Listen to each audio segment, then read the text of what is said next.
Bayangin, pada suatu saat kalian tiba-tiba bisa melihat hal yang tidak bisa orang lain lihat ya. Skizo kah bang? Enggak skizo ya. Nanti pas malam-malam kalian ke toilet tiba-tiba ada tangan gitu.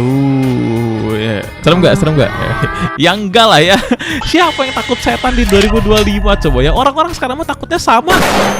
Indigo kah bang? Aduh, enggak, bukan indigo ya. Indigo kan emang pada dasarnya cuma anak caper ya. Jangan lu samain sama yang ini gitu kan. Sementara anak indigo cuma bisa, aku bisa lihat hantu, hehehe. Udah gitu doang gitu kan. Gak ada gunanya buat masyarakat gitu.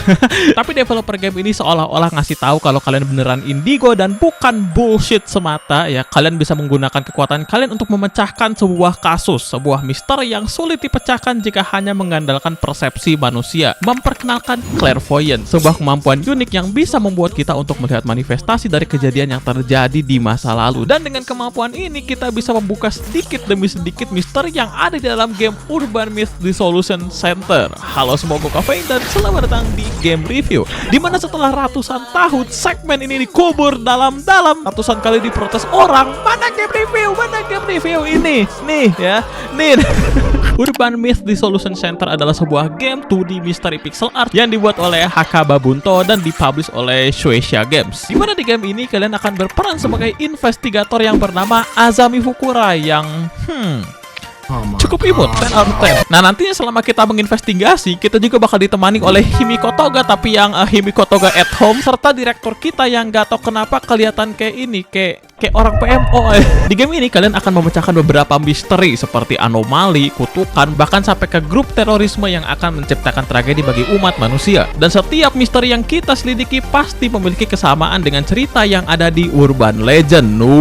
Takutnya ya kayak Bloody Mary, Kotori Bako, The Man Under the Bed. Bang, gak mau grafiknya pixel burik. Bawa ke sini anak yang ngomong kayak gitu ya guys ya, biar gua tusuk matanya pakai game yang grafiknya beneran burik. Orang-orang yang ngomong kayak gini antara dia emang gak suka main game yang dimana ini gak apa-apa, atau enggak emang bocil yang baru dibeliin HP sama orang tuanya dan langsung menjadi penyokong grafik gitu kan. Makanya dia langsung install Winlator, main GTA 5, bodo amat, gamenya 1 FPS, mainnya udah kayak slide PowerPoint juga gak penting gitu kan. Yang penting grafik ultra nih bos, keluar asap dikit gak ngaruh. Gak heran kalau mereka ngelihat game kayak A Space for the Unbound, Octopath Traveler, Eastward yang jelas-jelas mempunyai grafik yang berbeda, art style yang berbeda, dan jelas-jelas tidak bisa dibandingkan. Mau gamenya menang award sekalipun pasti dihujat gitu kan. Apaan nih grafik pixel? Gua dong main GTA 5 lancar di HP, moga meledak. Terus gue suka banget sama animasi yang muncul waktu kita lagi ngobrol gitu kan. Visual art style-nya tuh digambar dengan baik, berhasil menonjolkan setiap personality dari masing-masing karakternya. Azami yang sering banget ketakutan, Jasmine yang kayak bodo amat gitulah, yang penting pekerjaan beres, serta direktur kita yang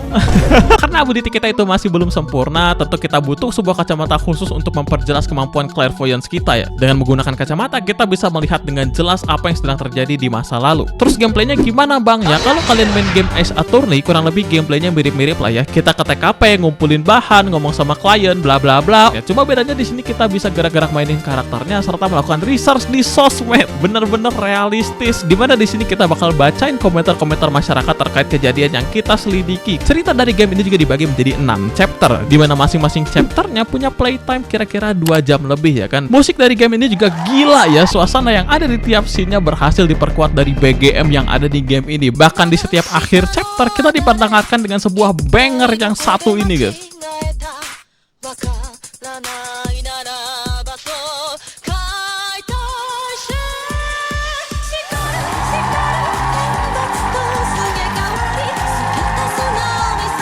Gua itu bisa menilai suatu game cuma dari soundtracknya ya guys ya, karena musik atau suara dalam game itu bisa mengatur suasana yang ada di permainan ya. Momen lagi happy, kasih musik happy. Momen lagi epic battle, lebih fleksibel ya guys ya, bisa dikasih metal lah, atau mungkin orkestra gitu kan, literally apa aja masuk. Bahkan Biksu lagi ngecen mantar juga bisa dijadiin BGM.